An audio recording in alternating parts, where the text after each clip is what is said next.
the vital role that campaigns and elections play in the battle of ideas.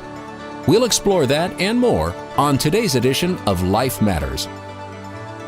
Brian Johnston is the Western Director of the National Right to Life Committee. He has served in many capacities while advocating for innocent lives, as California Commissioner on Aging, as Chairman of the California Pro-Life Council, on the board of the National Legal Center for the Medically Dependent and Disabled.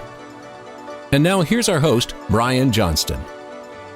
Welcome back to Life Matters, your program on the right to life, on the culture that's emanated from that idea and the battle of ideas that are raging right now. And you know what? Elections are the very time when those battles come to a head. We're going to talk about this election. There's many wins in California. In the congressional area, we've taken back some seats that pro-abortion Democrats won last election cycle. Congressional District 25 down in Orange County, we've got Young Kim, Michelle Steele. So these are great victories, and we also have our good friend Joel Anderson, formerly state senator. He's on the board of California Pro-Life, and he is in a very close race. He's ahead by 7 for county supervisor in San Diego. As you know, all politics are important, especially your local offices. We'll talk more about that later. But right now, we're going to talk about what we're all thinking about, the presidential election. We have a good friend, a friend of life, and he's really an international expert on the right to life cause,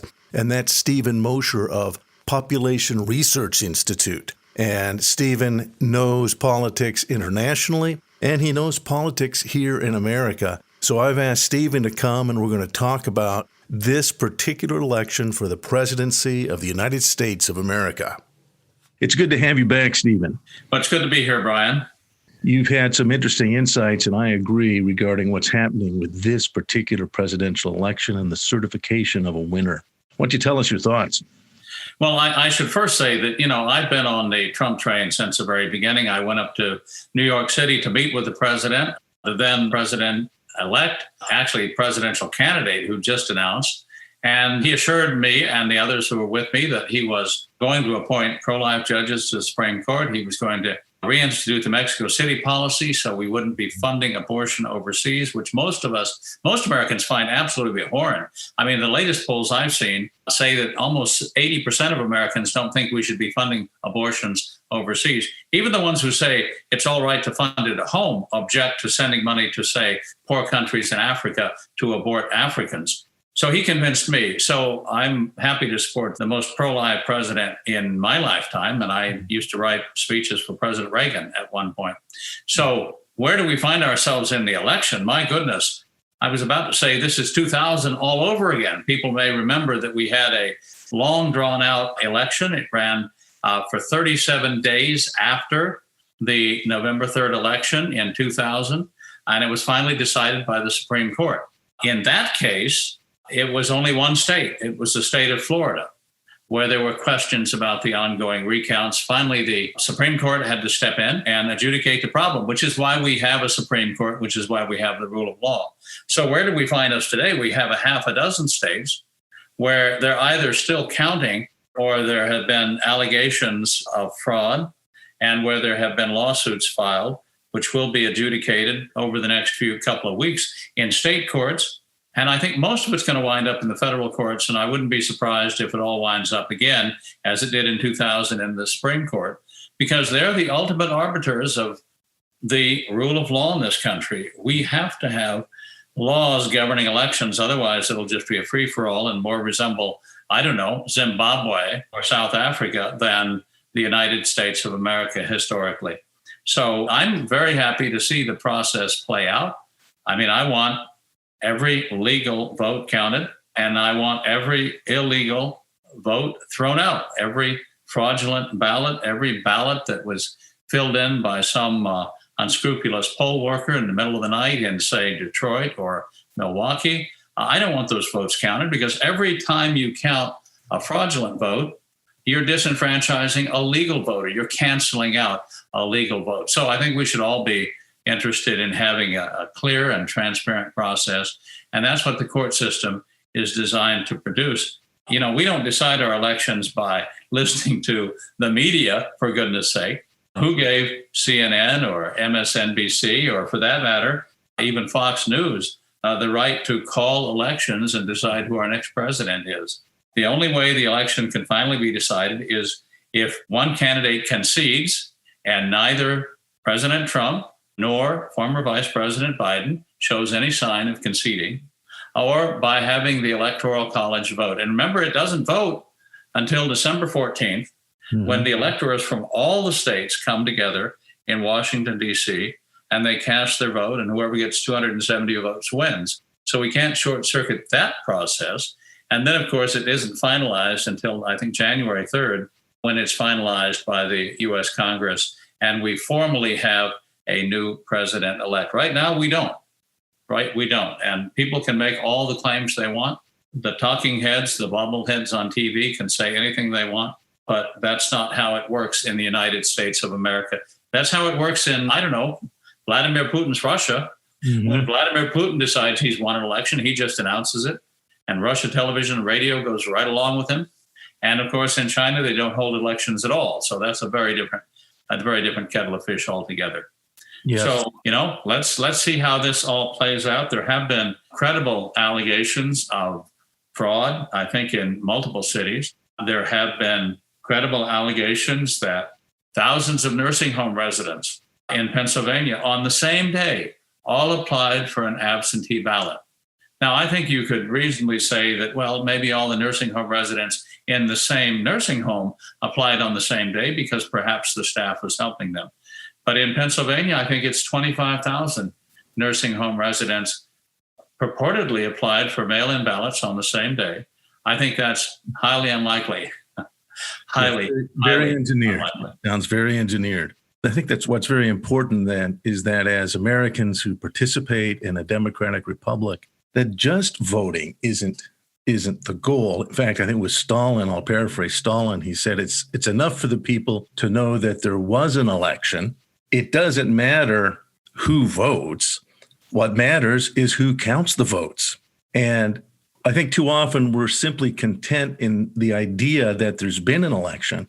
The justice or injustice of how it's done has escaped many Americans. And unless we pay very sharp attention to that, we will lose the freedoms we have. The other thing, Stephen, really quickly, because I know you're familiar with the Constitution, there's two aspects of our Constitution. One's been removed already, but two aspects that reinforce the states and reinforce the federation of freedom in a sense that we live in this republic.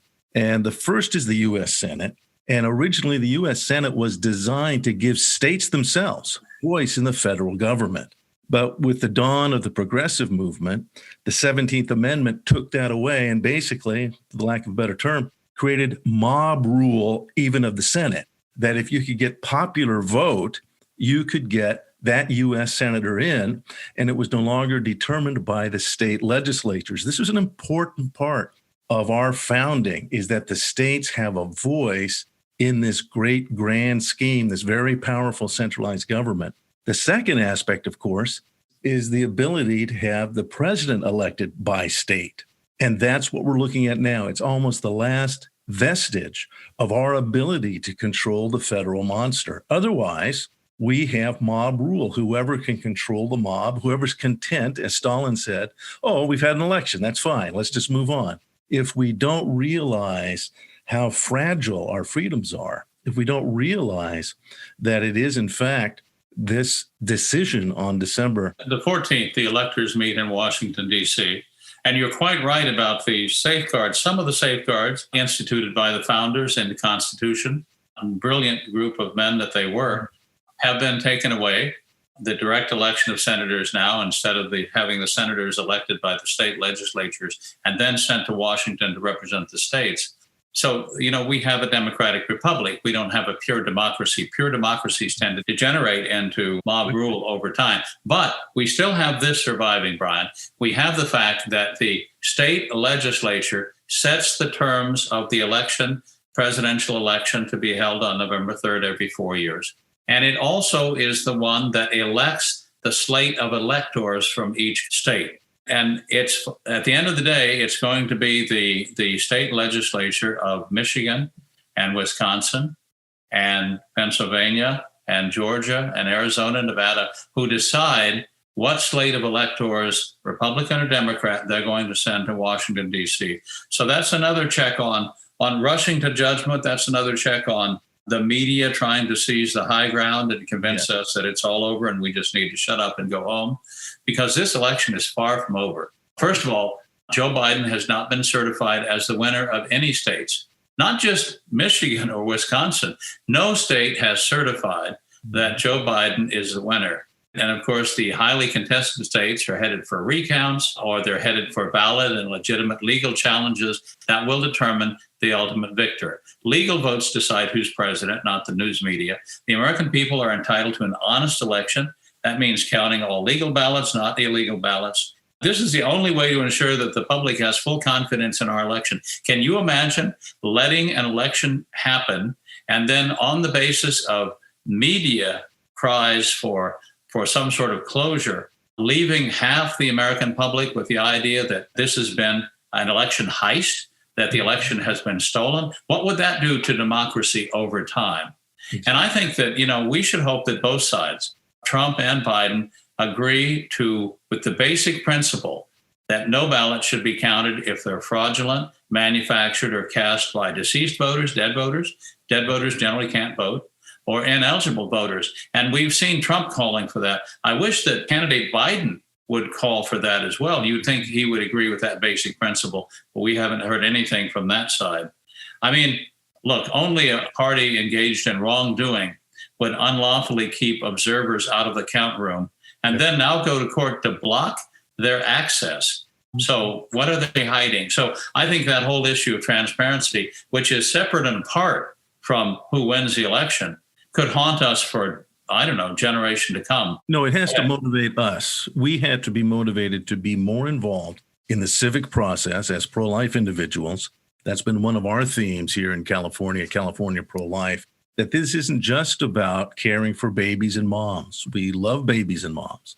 But unless we're aware of the fact that the right to life is a legal statement, it's a statement of political, legal philosophy. And our laws are designed to follow that principle as a foundational principle. If you're not involved then in the civic debate, then it's irrelevant. You're letting the right to life be irrelevant and disengaged. We, of all people, should be engaged in the civic process and watching. We have poll watchers and we have volunteers now that are going down and trying to get into some of the counties to be able to monitor this. What we're going to do in our next program, and I can think of no better person than you, Stephen, to talk about COVID. I think it's pretty clear that this COVID has been used as a tool to suppress individuals in the United States of America, worldwide, but clearly here and clearly now in this election, that COVID's been used almost as a political tool. And in a sense, I think it's a tool of war. I believe that, war in the English language, war is an Indo-European word, and it means confusion. That's literally what the word war means from Gothic German. And confusion has reigned on our nation because of this SARS-2 virus. And when we talk to Stephen again, we're going to be talking about COVID at great length. He, again, is one of the few people that I know, and again, not just in the United States, in the West. Stephen was the very first anthropologist, social scientist to be allowed by the communist government to come into communist China and to observe and participate. And as many of you know, he's the first to reveal the forced abortion policies of the Chinese government back in the late 70s and early 80s, then wrote about extensively. As he said, then he went on to help Ronald Reagan to really stand against this. But I think we're still looking at some of the flotsam and jetsam of that same cultural war that has emanated from China. And to not recognize that is to not recognize the times we live in. And I believe that's also why this president has been he's the only president that I know of that has spoken so forcefully about the Chinese efforts at hegemony and to really force its way onto the world stage. And so many have accommodated that. Stephen, when we come back, I do want to talk about that and about the WHO and about a lot of the quasi-national, the NGOs, the non-government organizations that actually control so much of our culture now worldwide. This is something the average American is not aware of. And we have to be aware of if we're going to be effective in actually dealing with the cultural battle we're in. Life Matters continues after this. You know about our car donation program at California Pro-Life. We use one of the most respected programs in the nation. Go to the California Pro-Life page, californiaprolife.org. Scroll to the bottom and click on Donate My Car. It's that easy. Did you know you can also donate any vehicle, boat, motorhome, or even personal property? If you are nearing retirement age, you can also get a tax deduction by earmarking a portion of your upcoming compulsory distributions from your 401k. Just email us for information. California Pro-Life is fighting to equip California pro-lifers with understanding and the tools to again protect the unborn and other vulnerable innocents. Thank you for your help in this battle. Go to californiaprolife.org. That's californiaprolife.org for more information. And now back to more Life Matters with Brian Johnston.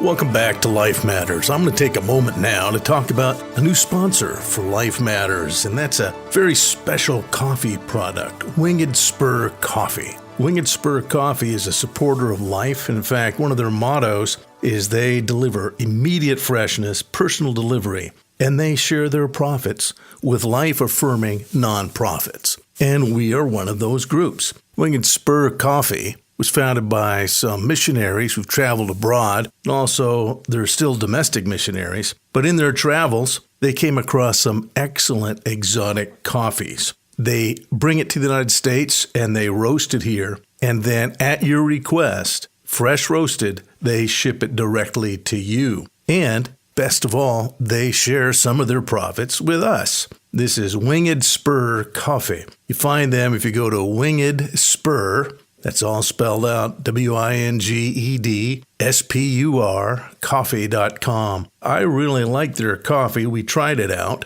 They have coffee from various countries, from Bali, from Mexico, from Peru. They also have some blends. I came across one that's my favorite, which is the Cowboy Blend.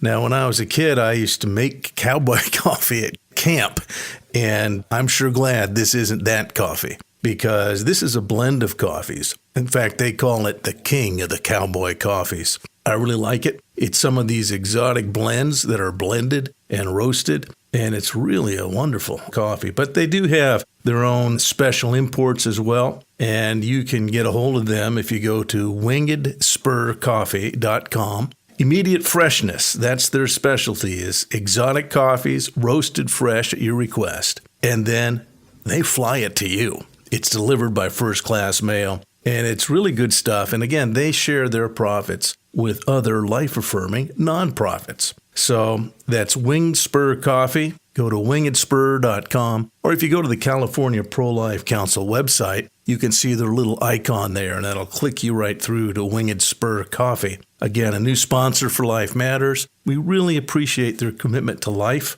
They are amazing people to do what they're doing. Let me just read a little bit about their background. About us, we're coffee aficionados.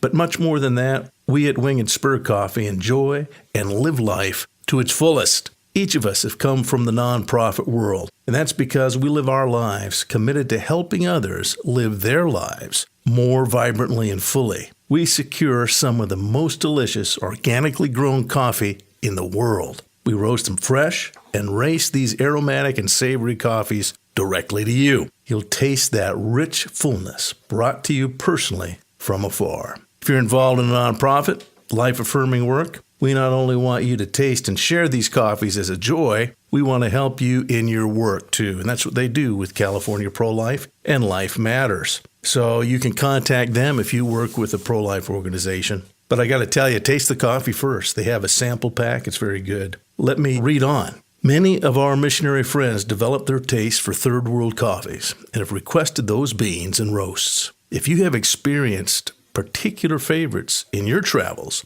please let us know, and with enough requests, we'll add those to our catalog. So these are very interesting people, and it looks like they have 12 different roasts right now, and they're open to new ones. If you have some favorite coffees you can't get anywhere else, they'll order them up. So that's a great opportunity. And again, these are folks that are supporting us, and they share their profits with other life-affirming nonprofits. So that's Winged Spur Coffee. Can't recommend them highly enough. It's great tasting coffee, but they're also standing for life. That's Winged Spur Coffee.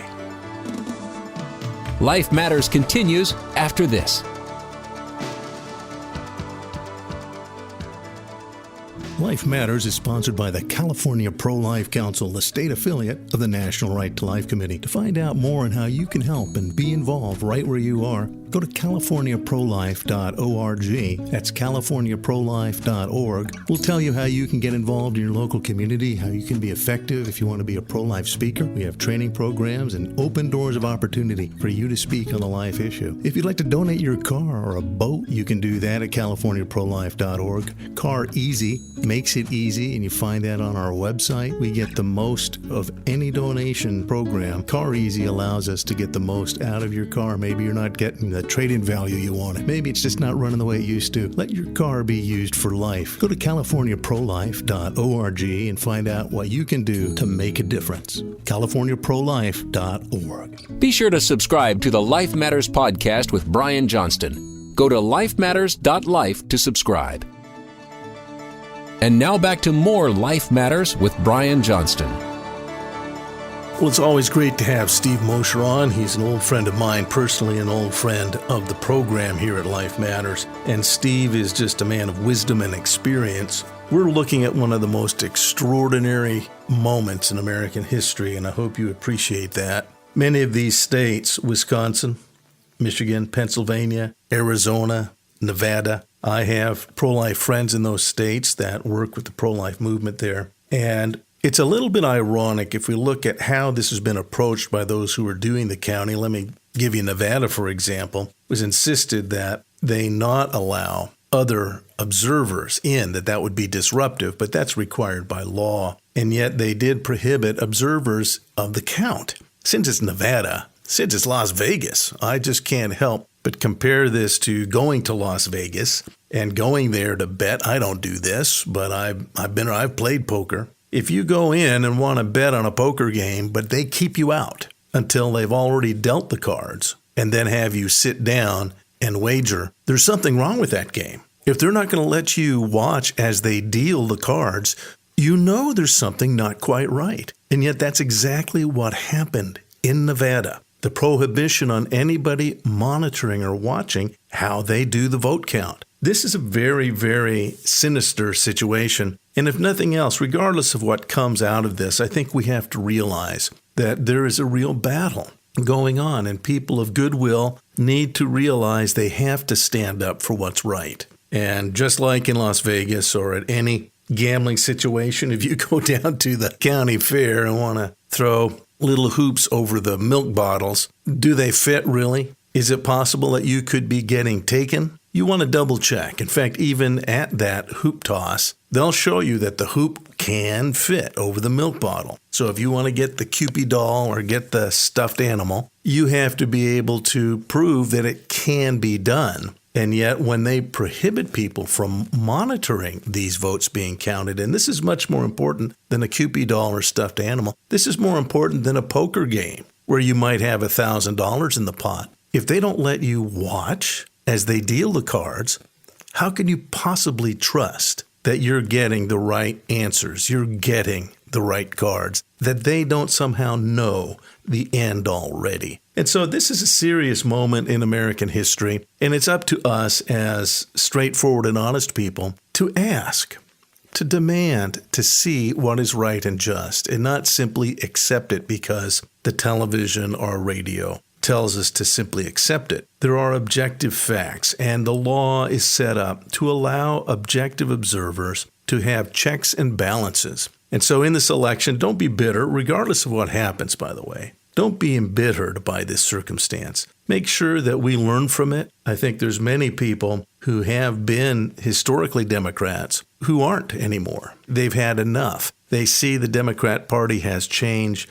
drastically. This is not merely a counterpoint to the Republican Party. There's something much more ominous in what is being presented, the defund the police movement. so many of the other aspects of the answers that they come up with. Again, if you want to improve police patrolling and police ethics, then you're going to need to actually support the police more, not less. And it's the inner cities that hurt if there's no police. So this idea, the iconoclasm of the iconoclast tearing down statues, we are witnessing a time in history where we have to, if we're going to be of any use in our present generation, we've got to speak up. We've got to be willing to say, just a second, there are certain facts that have to be examined, and we have to be willing to do that. So we've got a couple of months here up through December 14th, as we've heard. December 14th is when the votes are certified, and then it's sent on to Washington, and we're going to see how things go. In the meantime, make sure that you aren't embittered in any way. Make sure that you are resolved, just as you would if you were in Las Vegas and they wanted to deal the cards before you ever got there, and yet they insist you'd play that hand. There's something a little bit odd, and you have to be willing to say, excuse me, I'm sorry. We want to do what's right here. We want a nation that passes laws and elects representatives in a clean, forward, upright way. So that's what's at stake, and it's an important time in our history. And thank you for listening. We're going to have Steve back again. Again, Stephen Mosher is just an amazing man. We didn't get into all of his background, but he's an amazing man. And when you come back next time and hear from Steve, you'll see why he has really had an incredible impact on the message of life and has, at great risk to himself, stood for what's true. So I'm very proud of him. We're so glad to know him. And we know that right now all of us are going to have to be that way. We're going to have to study to show ourselves approved, that we understand what's at stake, and then we're going to have to speak up about what's at stake. And that's just part of being here in the United States of America in 2020. So saddle up. At any rate, thank you all for listening. To follow Life Matters on all social media and to subscribe to the Life Matters podcast, go to lifematters.life, where you will find everything you need to know to share life, culture, and the battle of ideas with everyone you care about. Life Matters is a production of the California Pro-Life Council, the state affiliate of National Right to Life. Wherever you are in the nation, you can find out more at National Right to Life. You can find vital pro-life information and also find the access to your state and local Right to Life affiliate. Get informed and get involved.